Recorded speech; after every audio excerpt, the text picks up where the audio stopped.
Robin Hood Radio and the Robin Hood Radio Network is proud to present Leonard Lopate at Large, lively hour-long in-depth discussions providing overviews and context to topics usually covered in partial measures. His guests include leading thinkers, scientists, artists, economists, farmers, historians, authors, and politicians. Mr. Lopate is a Peabody Award winner whose numerous honors include 3 Associated Press Awards and 3 James Beard Awards.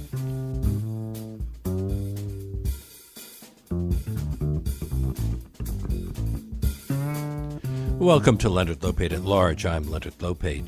We regularly invite industrial hygienist Monona Rossol to the show to answer your questions about environmental health issues like toxins in pesticides, whether organic products are really safer than non-organic, or the dangers of mold. But she joins us now to talk about 2 increasingly popular practices, tattooing and vaping. And she'll be taking your calls on these and other issues at 212-209-2877. That's 212-209-2877.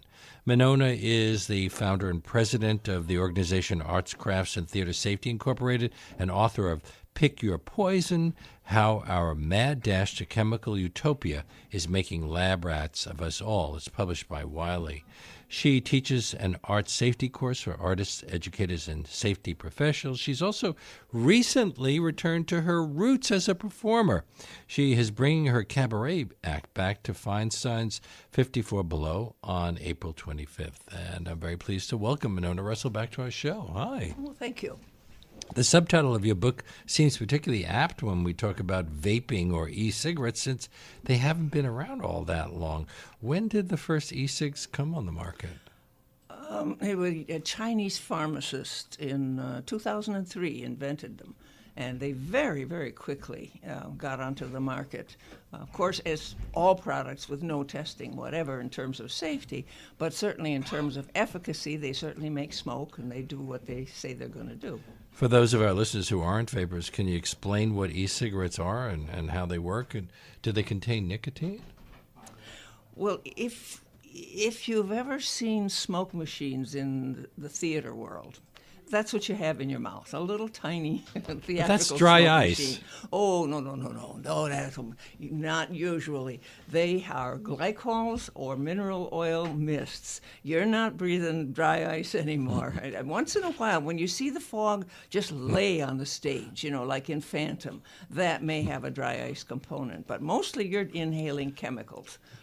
So the people in the front rows are getting chemicals that they didn't, and they're paying more for those seats. The theater. It doesn't matter where you are, even in the back, because if you think the fog is going to stay on the stage, you'd have to believe you can assign a swimming pool for peeing. I mean, a section of it for peeing. It's just going to go. The whole venue is going to be hazed or fogged. Does every brand have its own formula? Yes. Are we talking about secret formulas here? Yeah. When they first came out, I started to collect material safety data sheets on them. Now they're safety data sheets.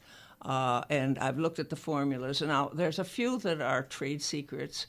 Some of them, they tell you what they are, and they're the exact same basic chemicals as the fog machines. However, they're using a technology that we banned in smoke machines.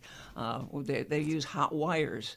The battery heats up these little filament wires, these little nichrome wires, and causes it to, just on the edge of burning. And that's what gives you the fogging effect. Do they also use formaldehyde?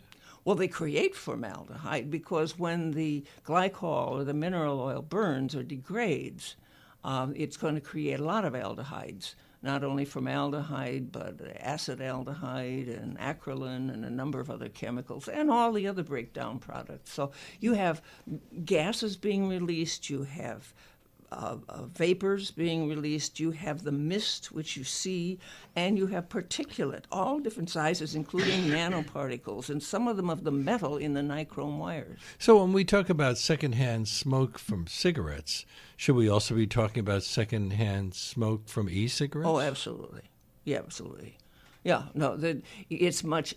if you put a gun to my head and said you got to inhale one of these, I would take the vaping. But maybe cigarette smoking you think is because, safer?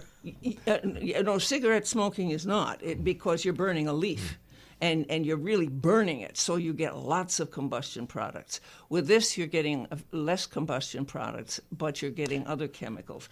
It's safer, but it's not anywhere near safe.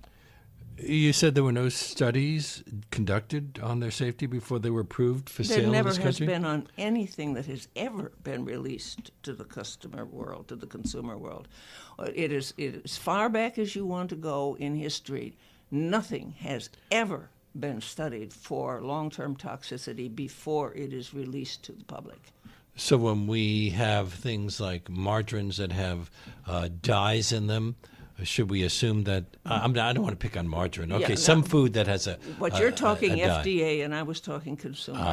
Now the FDA doesn't get involved in something like this. They should, but they don't. The FDA deals primarily with food, drug, and cosmetics. So you're seeing that those kinds of things do have to have some pre-approval. But in terms of consumer products, no, nothing.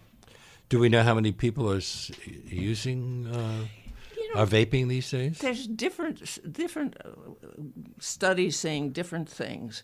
The one that I looked at most recently coming out of the EU said that 12% of Europeans and 24% of U.S. citizens no, that's the tattoo, sorry, are vaping. No, I don't have the amounts of. Yes, I do. Somewhere between 20 and 11%, depending on what study, are vaping. Sorry about that. Do you think that the people who smoke them are unconsciously volunteering for a study on whether they're safe or not? No, but we're getting a lot of data. Well, there was a recent study by the CDC. Yes, and it was really shocking because what they looked at was essentially 400,000 people, and of those 66,000 were vapors, and the other 300 and something thousand were not, and they could really see the data, and 71% had a higher risk of stroke, which is consistent with inhaling tiny particulate. We know that now from firefighters, and we know that from the nanoparticle industry. Stroke and heart disease as well? Yeah, 59% had a greater risk of angina and heart attacks. Heart disease in 40. There's a difference between heart attacks and heart disease, because heart disease tells you that the heart itself has been damaged, that you have clogged arteries or other issues with the heart, and 40% higher risk of heart disease. And it is not keeping people from smoking cigarettes, because people who vape have twice the chance of actually going back to cigarettes. What about lung cancer? Have there been any studies to determine whether, like cigarette smoking, vaping can be linked to lung cancer? Well, we're going to have to wait longer, I think, for that. Because, the latency period is going to be from 5, 10, 15 years, and we've got about 10 years now. But it's kind of spotty, so it'll take some time before we can pull that data. But you are saying, despite all of your misgivings, that if someone is a heavy cigarette smoker, switching to vaping might actually be something of an improvement. No, not much of a one, but it isn't. Yeah, if you really are, if you got no willpower, maybe this is a temporary solution. But when you look at the number of people who try vaping first and then go to cigarettes, you kind of wonder about that data too. And a reminder that we will be taking your calls later. Our number 212-209-2877. Well, a lot of the people who are trying vaping now are teenagers who have not smoked cigarettes in the past, and now they're turning to e-cigs because they still want to have the the look of the sophistication of smoking? Yeah, you have to really wonder what the answer is. I can see why you hesitated, because I can't figure out what they think they're doing either. Well, I smoked for many years, unfortunately, and I smoked because the girls in college that I dated smoked. So I bought cigarettes, and then eventually I started smoking, and then those relationships broke up, but I was stuck with a habit for many years. Eventually, luckily, I quit, and I'm very happy I did. But there are all sorts of reasons that people start smoking, mostly social, I would think. Yeah, probably. To me, it's just peculiar. I can't really relate to it. I know that that's the way people think, and I guess it's because I wasn't raised in an ordinary way that I don't see peer pressure. I don't understand it. I can say that I've seen it, but I don't really understand it in my kishkis, my insides. The CDC reported that in 2018, more than 3.6 million young people in the United States, including 1 in 5 high school students, were using e-cigarettes. That's a lot. I've seen that data, and then I've seen 11% rather than the 20% you just cited. So I'm not sure, but it's a lot of kids. Well, when will we really know? Would we need long-term studies the way we did with cigarettes? Yes. And find out whether people who smoke them for 20 years or 30 years are destroying their lungs and their bodies? Well, yes, and you realize that once there's a nice pile of data against vaping, then the vaping industry will start to put some research money into the other side and create more doubt. So that's why it took 40 years before we had data that we could say securely cigarettes cause cancer. So people still smoke them. And people are going to play with this data too. So it's going to take a long, long time before there's solid data. But there's enough for me to say, yeah, it's ridiculous to do this. Well, when I smoked, cigarettes were not all that expensive, and now they're very expensive, and supposedly that has had an impact on the rate of cigarette smoking. What about vaping? Well, vaping will have the same thing that the cigarettes do. That once you're hooked, if you get the type of vaping, the type of e-cigarette that has nicotine in it, because we were using the non-nicotine ones for stage smoking when we absolutely had to have something. And not inhaling, but to get the I mean, look. when you were in showbiz? Well, no, I work with the unions, and that was something that we would allow because it was a little bit safer, at least. Because there's some scripts where the cigarette is kind of like part of the action and part of the wording, so you really are stuck with it. So in that case, once you become addicted to the nicotine, now you have a serious difficulty in getting off of this habit. Should we take a call? So why not? Okay. WBAI, you're on the air. Hello. I'm holding in my hand a transitional smoke substitute. It's for drinks. I could get apple cider, or it's rolled cinnamon sticks. They're about the right width and length of a cigarette. You get some of those instead of a cigarette. Pick one of those up and chew on it. In other words, no, I'm serious. It stimulates. It's satisfying to your tongue. It's kind of, you fidget it with your hands. It's a good substitute. If you need a transition to wean yourself off cigarettes, buy cinnamon sticks. I'm going to, since you're really kind of obviously smart and you're thinking about things, I'm going to give you a little exercise. Go ahead. Look up what the actual chemical in cinnamon is, the active flavoring. And then once you have the name of that chemical and got it accurate, then do a search. And you'll find out dangerous? It's quite toxic. Most of the spices and things that we like are actually quite toxic. In quantities, a little. Yeah. We love a little bit of toxicity. A little bit is okay. We like to flirt with death when we eat. I mean, pepper is really nasty. I've never thought pain was a flavor, but a lot of people do. So, some of these... Or chilies. Some of these chemicals are quite toxic, and some of them are actually potential carcinogens. And don't forget that cinnamon is very close to Sinnerman. Well, it looks good, and there's no secondhand cinnamon, so no one will complain at the neighboring table. That's true. That's true. There's no secondhand cinnamon. Thank you so much for your call. Sure thing. My guest is Monona Rossol. We were talking about vaping, and I'm going to move on to tattooing in just a moment, but we got another call, I think, about vaping. Hi, you're on the air. Yes, good afternoon, Leonard, and good afternoon to your guests. I guess I'm in a situation where I'm a parent, 5 kids, and my second oldest daughter is both a tattooer and a vapor. My sympathies. Yeah, I know, and I feel as if you may want to call back again later after we've talked about tattooing. Oh no, I guess I've gotten to the psychological end of it, because I know that when I've told her about it, first she started with one, then she did the whole arm, and now she's got the other arm going. And I said, listen, Raisa, tattooing is an addiction. The needle, the pain, all of this stuff is part of an addictive process. The whole thing with the vaping, she never smoked a cigarette in her life, but she works as a bartender.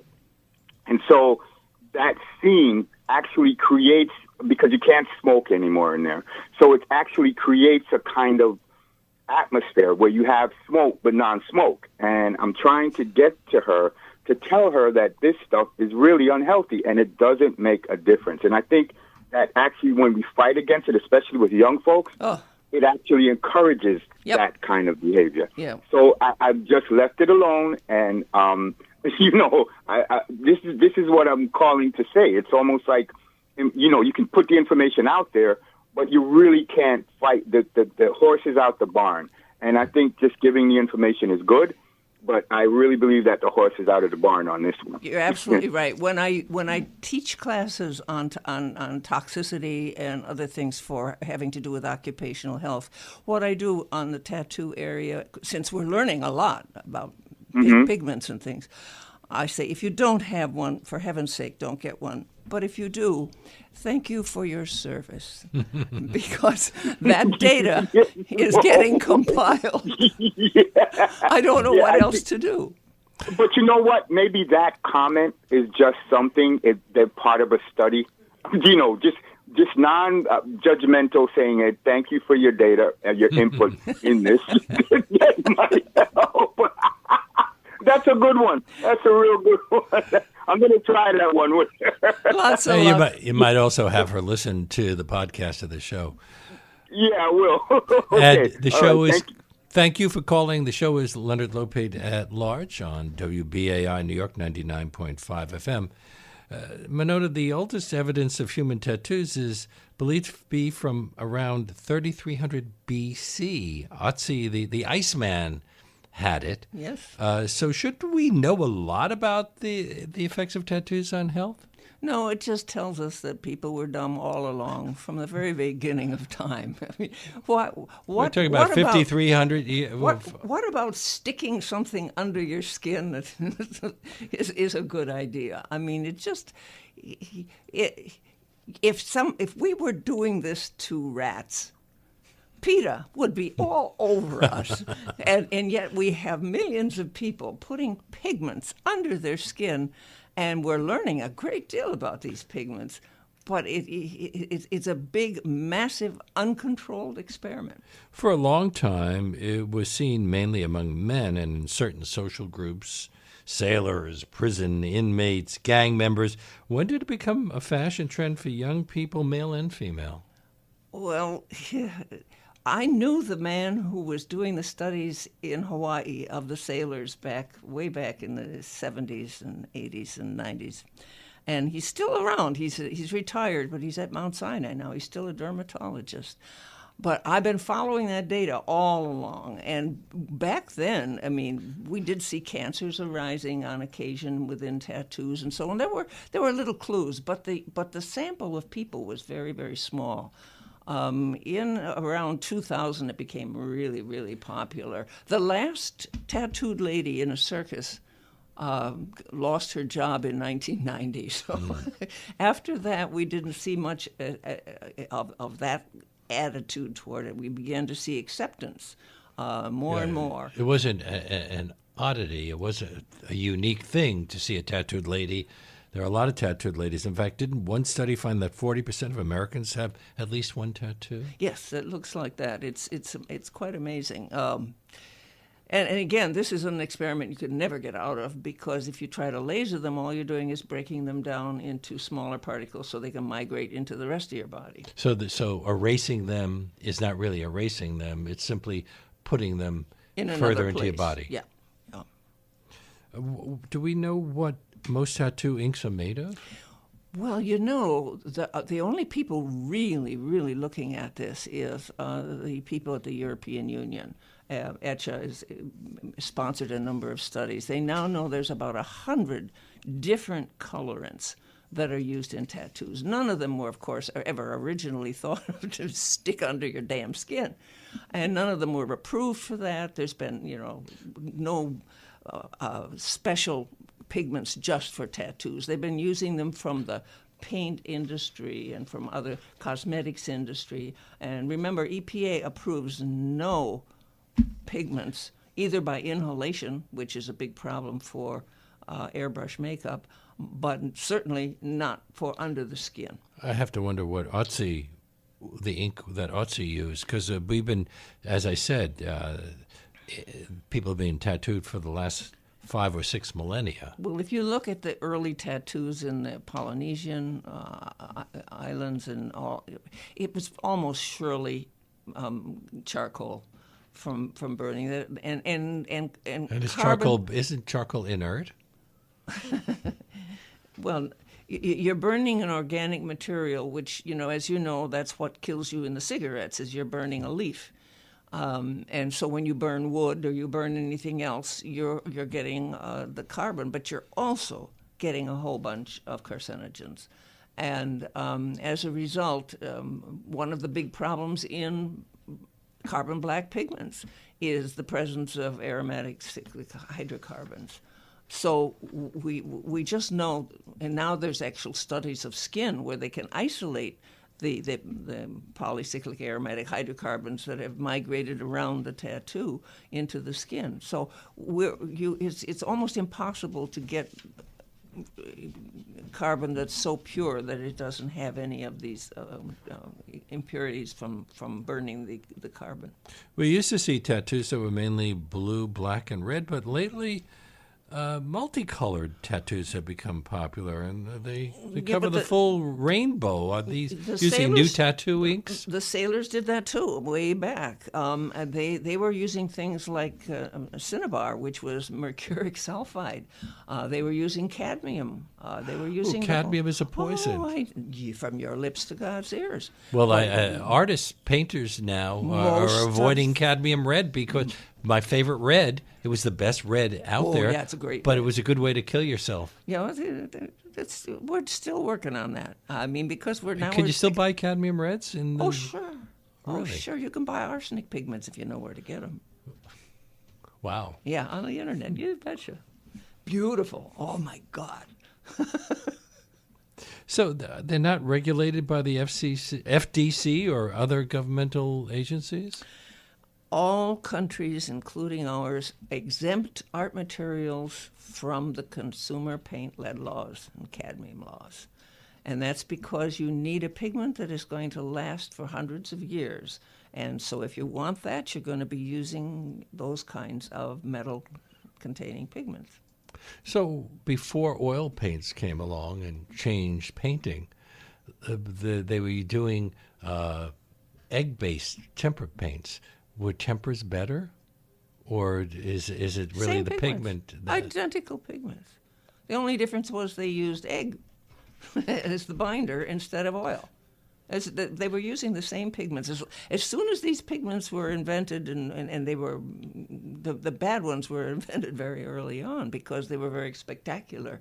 Well, there's zinc, which is not good for us also. Zinc white. Yeah. Well, no, zinc white is not so bad. We replaced it with titanium, which is a lung carcinogen, and of course the lead white, which is still popular. So I mean, but these are the metal pigments. They are also using the organics, the azo. The European study found that 80% of the inks are not these metal pigments. They are azo organic pigments, and those, a significant portion of them break down to release known carcinogens under ultraviolet light. So if you've got them next to your skin, you are definitely creating carcinogens right there. And you teach, as I said earlier, an art safety course for artists and other professionals, people in theater as well, who would use these things. What's their response when you tell them that? Well, fortunately, mostly I'm teaching people who want to take this up as a field. Industrial hygienists that want to specialize in art and theater technology people and teachers who want to add a component of rational thinking to their training and to understand how to meet the OSHA and EPA regulations that are applicable to their work and so on. So mostly I'm talking in that course to people who already understand that there's an issue. Well, how far can we go with this? People use charcoal for drawings. They use lead pencils. Are they also bad for us? They're creating dust, aren't they? Lead pencils are graphite, and it's not very toxic. You have to really snort a lot of it to have a problem. No, I don't care if people want to use cadmium, to tell you the truth. I don't care if they want to use it, but they need to know how to use it and how not to get exposed to it. You see, the secret is no one was ever killed by anything they weren't exposed to it. So if you can use a chemical with, for instance, if the paint goes from the tube to the palette to the brush to the canvas, you didn't have an exposure.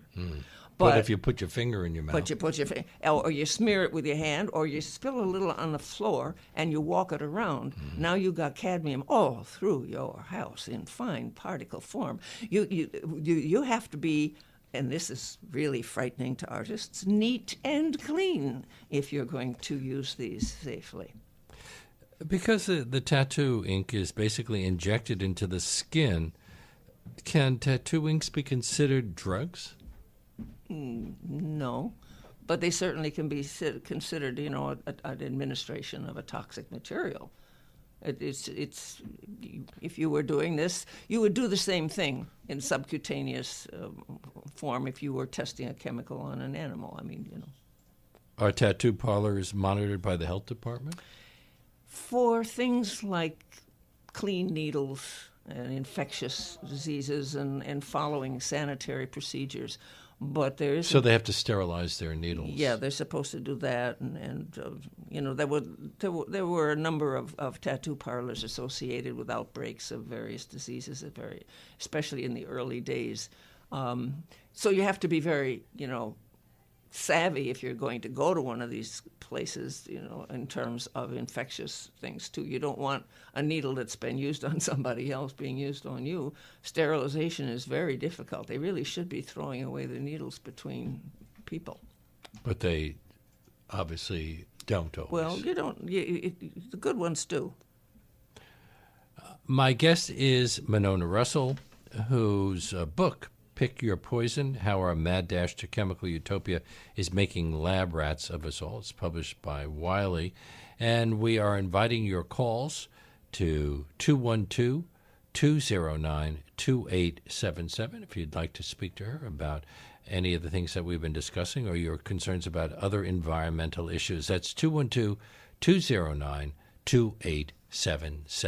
Industrial hygienist Monona Rossol, and a reminder that you can join the conversation if you give us a call at 212-209-2877.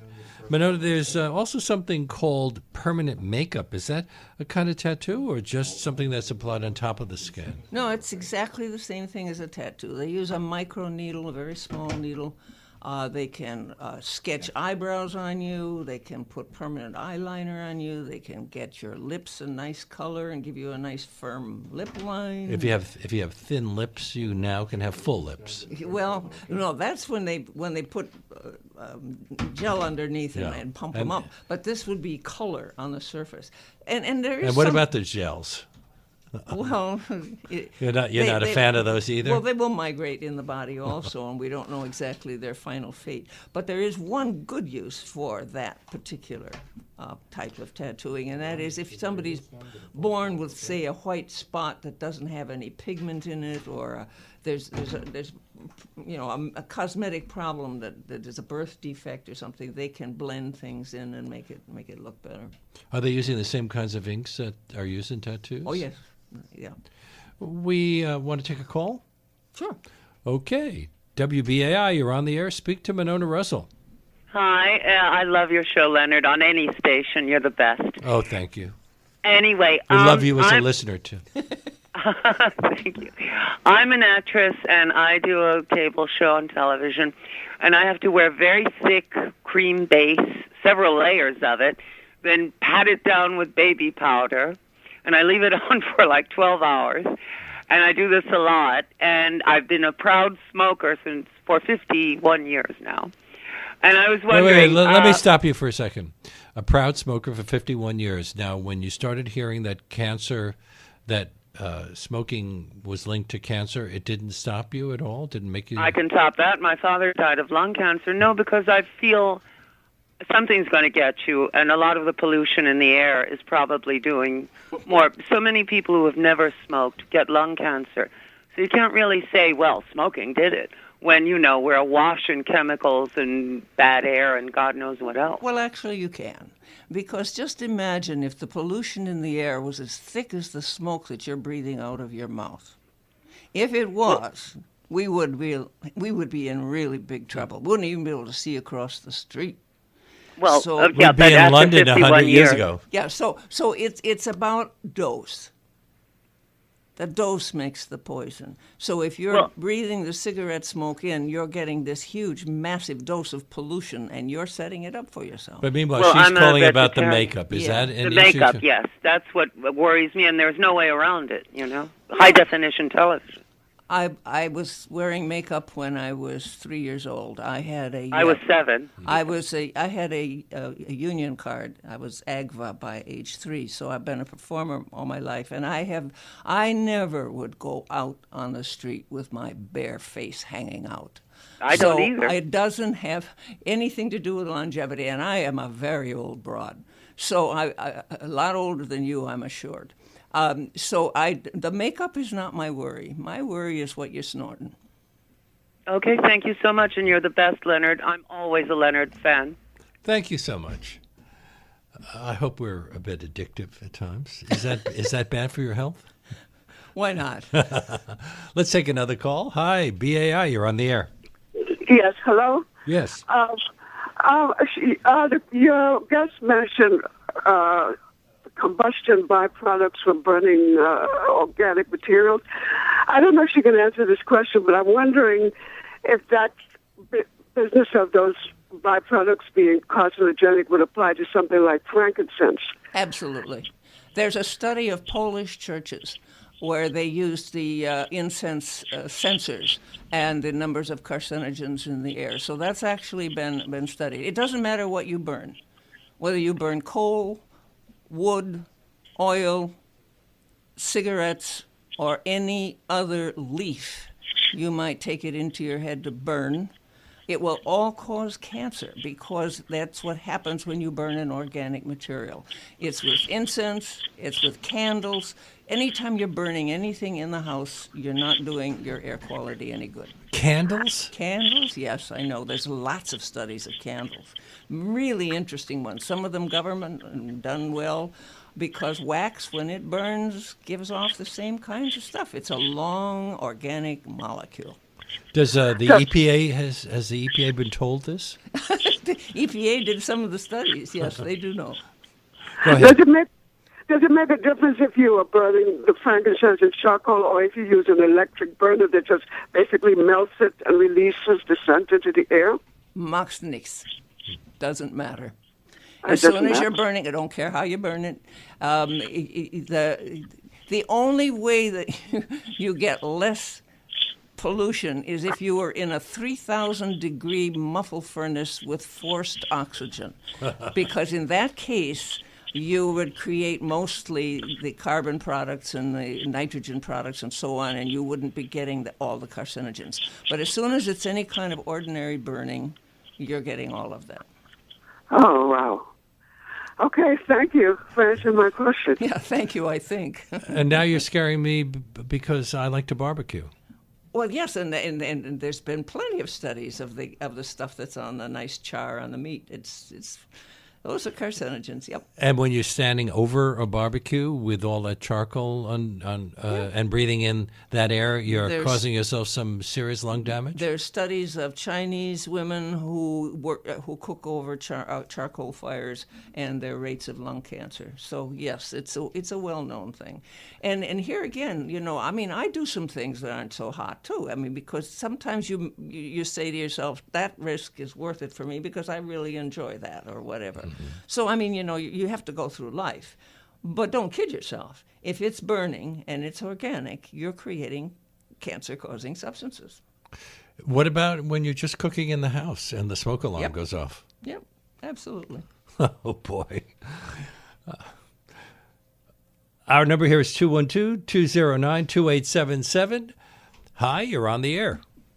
Hi, I have a question. I only heard a few moments of your program, but it sparked a question, and I was glad that you guys are open. A few years ago, I took a friend of mine, and I was with a friend of mine, and she wanted to get a tattoo. I was like, okay, she's a young lady, and I said, it's okay, I'm not going to let you go by yourself, but I went with her.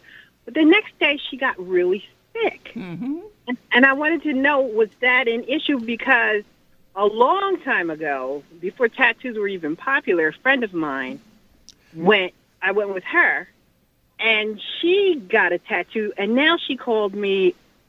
Actually, she's in her first of chemo for melanoma. She was never a person to lay in the sun, but I didn't know whether there's been any studies of diseases that were people who have tattoos. Now, when you say she got sick, did she have an infection, or do you think she that had a fever? She had a fever the next day. Would she have been allergic to tattoo inks? Some of them are allergic, but some I don't of them know. also It was her she first could have tattoo. gotten. I can tell you that was her first tattoo. Both of them, it was their first tattoo. She could have gotten Hep A. She could have gotten a lot of things. There's just so many possibilities, but a number of people get sick after they get tattoos, and some of them have also skin rashes and other responses.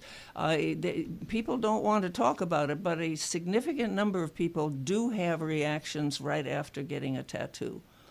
So are they allergic? Some of them are allergic. And now the substance that you're allergic to is under your skin, and there is no way to get it out. That's a really big problem. Okay. Our number 2, we have another call. Let's take another call. Hi, you're on the air. Speak to Monona Rossol. Hi. Hello? Yes, it's you. Oh, I'm sorry. Hello? Yes. Hello? You're confused because we're on slight delay and you're hearing your radio and you're hearing the phone at the same time. So turn off your radio for the moment. Okay? I did. Okay, thank you. I just wanted to ask, I saw a young lady in the bank, and she had this elaborate tattoo, and she seemed of East Asian persuasion, and I asked her about it, and she says, no, it's not a tattoo, it's a henna drawing. And I was wondering, are these safe? They're a lot safer. That's been a process has been done for many, many years. It's a strong dye. It's the same dye we use for hair dye.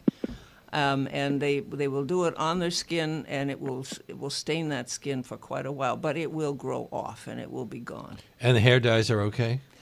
Well, they've got issues, but they're compared to what we're talking about, they're minor. Okay. Thank you for your call. A few years ago, there was a news article about a woman who had cervical cancer, and scans showed that she had multiple metastases, but when those areas were examined, they turned out to be tattoo inks that had migrated. Is this a common problem, tattoo inks migrating from the tattoo sites to other parts of the body? You're talking about the very first study that really alerted medical professionals to this problem. 40% of the ink that goes under your skin does not stay there. It migrates, and most of it ends up going to your lymph nodes. And those lymph nodes become slightly swollen, and that stuff, those pigments hang out there, and they light up on a contrast CT scan. So this woman had her lymph nodes removed when they really didn't need to be removed. Can they go to other internal organs? Oh, yeah, but it looks like the major deposition area is the lymph nodes. Well, because the lymph nodes capture all of the toxins in the body. Right. Let's take another call. Hi, BAI, you're on the air. Speaking to Monona Rossol. Hi, folks. Good show. I hate to be a naysayer, but I just wanted to point out that I just recently heard that they found cancer in a dinosaur fossil. And I would argue that it's not things that we take in that are causing the cancer. It's a biological process, in my view. And I love my tattoos. And we found tattoos on the ice. Thank you. And to you. Yeah, and, I mentioned that we found a tattoo on the Iceman, who, by the way, on the Iceman died. Yeah, and we wouldn't know that. We wouldn't know that stuff. And he didn't die from it. So we're under ultraviolet light. The Earth is slightly radioactive. We've been dealing with burning campfires from the beginning that create carcinogens. Of course you're going to see cancer, no matter where you look or how far back. Yep. There's always been But cancer. they're But fighting what? cancer. No. What the problem Okay, go ahead. is? The problem is the rate. What is Okay, happening now? You're saying you're exacerbating the situation Oh my with these gosh, other things. Yes, and the biggest maybe so. increase in rate is in childhood cancers. That is so awful. We're really I would say creating a mess. I think it's more to do with the environment that we're living in that's causing it, and the attack on our immune systems from that than what we're doing to ourselves. Well, But we that's can't my view. blame that dinosaurs cancer on Donald Trump. So, Right. the cancer has always been around, but that doesn't mean that every what I'm saying. dinosaur was suffering from cancer. It means Too true. one in Absolutely. Yes. Okay. Well, anyway, thank you for your call. We have more call? Okay, let's take another call. Hello, you're on the air. Oh, hi. I'm so glad what you said before about the candles and incense. I can't stand it. It drives me nuts. And I got a new thing you could add to all this toxic. The nail polish, I look at it, I want to scream. It's so toxic, some of those chemicals. And one last thing, the cinnamon. Yeah? What about the What cinnamon? happened to her? We lost her. Yeah, she's back. Hello? Hello? Yeah. What about the cinnamon? It's good for low blood sugar and viruses, and it makes me feel really, really good, organic. Well, most medicines have side effects.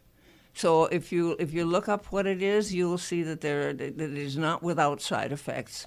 And some of those are toxic symptoms. As we see on those television commercials where 3/4 of the commercial for a drug these days is the side effects, which can lead to all sorts of things, depression, suicide, hepatitis, you name it. Yeah, everything has good and bad. There is nothing that is just all good.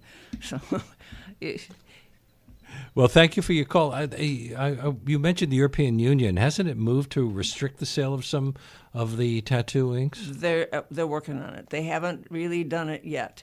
And what they're looking at is finding ways to control some of the well-known pigments that are organic that definitely break down to release carcinogens. But can I assume that some tattoo inks are perfectly benign? No, it's a foreign substance. If you stick anything foreign under your skin, your body wants to remove it. So there's always some downside to it. But I would certainly prefer those kinds of things to be that are essentially inert than the ones that break down into known carcinogens. Let's take another call. Hi, you're on the air. Hi, thank you. I don't know if your guest can answer my question. I'll hang up and listen. So I work in a school, and I've gotten, unfortunately, I've seen that a lot of teachers, principals are bringing in these perfumes that you plug into the wall, whatever they're, Glade, Procter, whatever. And I've tried to make them aware with literature from NRDC, etc., that this is not good. So the children, as young as 3, are breathing this in all day. Your guest mentioned childhood cancers, and I just thought, what does she think about these the constant barrage of perfumes, artificial fragrances in the air? Thank you. Thank you. There's a ton of information saying how bad an idea that is, and not on the basis of cancer, but on the basis of asthma and allergies. It's amazing the number of students that already are sensitized to things like those various fragrances. So they really should be a fragrance-free area. School, it makes no sense to be adding fragrances. Before you go, I'd like to ask about some of your other activities. As we said, you've been teaching an art safety course for a few years now at the University of Massachusetts Amherst. Yes. Do you teach it mostly during the summer? I teach it for 40-hour. It's a 40-hour course in each summer. I'm endowing the program, so I'm identifying people who will be able to teach it after I'm, croaked, which is probably next week the way it's going here. Well, don't have any tattoos. No. You've convinced me that it's not a good idea. So teachers can take it after the school year ends. Yes, that's the purpose of that. And union people, theatrical union people, usually that's a time that's kind of down. There's a number of reasons to do it then. So you say, professional artists, theater professionals, teachers. Anyone who's truly interested. If what I say is of interest to you and you recognize the science background, I mean, I have a degree in chemistry and in years' experience. But and I'm an industrial hygienist, but this is not myth. There's solid material backup. If you've got a little bit of math skills, a little bit of science background, this is a field. Because I have so much work. I've never even advertised. I've never had to do any outreach, and I make a very, very good living. So how can listeners find out more about your course? Oh, they could contact me, or they could look at the University of Massachusetts and look up art safety, summer course, August. And if there's any difficulty, if you know how to spell my name, you shouldn't have any trouble finding me. So spell your name. Monona, and the last name is like Russell, only with O's, Rossol. We're going to slip one more call in here. And then I want to ask you about your cabaret act. Hi, you're on the air. Hi, how are you doing today? Okay. Tell me something. When you guys going to have a program about the vaccine and get 2 people, one from the vaccine and one against the vaccine, and let us listen so we can make a decision? What vaccine are you talking about? Any vaccine. Don't get one person from the vaccine company. Get 2 people and let us listen to you guys. Wait. You're confusing this show with the Gary Null show. I have not spoken about vaccines on this show. No. I'm not confusing anything. I'm just saying, just like you get everybody else. Can you get somebody? Can you do that too? Well, we'll see. We'll talk about it here. But thank you so much for your call. Now, Monona, as I said, you've also been performing a cabaret act at Feinstein's 54 Below at 254 West 54th Street. That's situated right below Studio 54. Is that the basement of Studio 54? Yes. Oh gosh, it's a gorgeous club. If you haven't seen it, you really need to come down. It's a beautiful, beautiful club. The best venue I've ever played, and I've been in some real dumps over my years. How old were you when you started? 3. You were a child performer? Yes. My parents were in vaudeville, and we booked out of Chicago, and we toured all my growing years. So you're calling this show Vaudeville 101? explaining what vaudeville was like? Do people not know what vaudeville was like? They really didn't, and especially because in New York, vaudeville died very early, but in the Midwest, it didn't. It went right through the 50s. And we had the Palace Theater in New York, and that was a lot of fun to go to. But then one day, it just the acts stopped coming. When movies came in, it just really died here.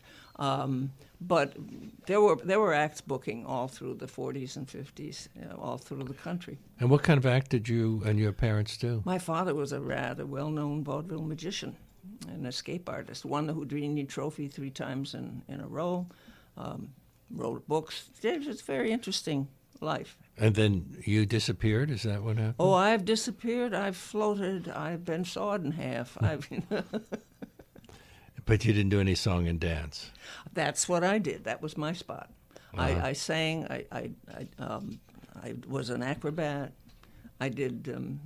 Well, of course, I was a magician's assistant as well. Stooged. Back then you did everything. Whatever was needed, you did it.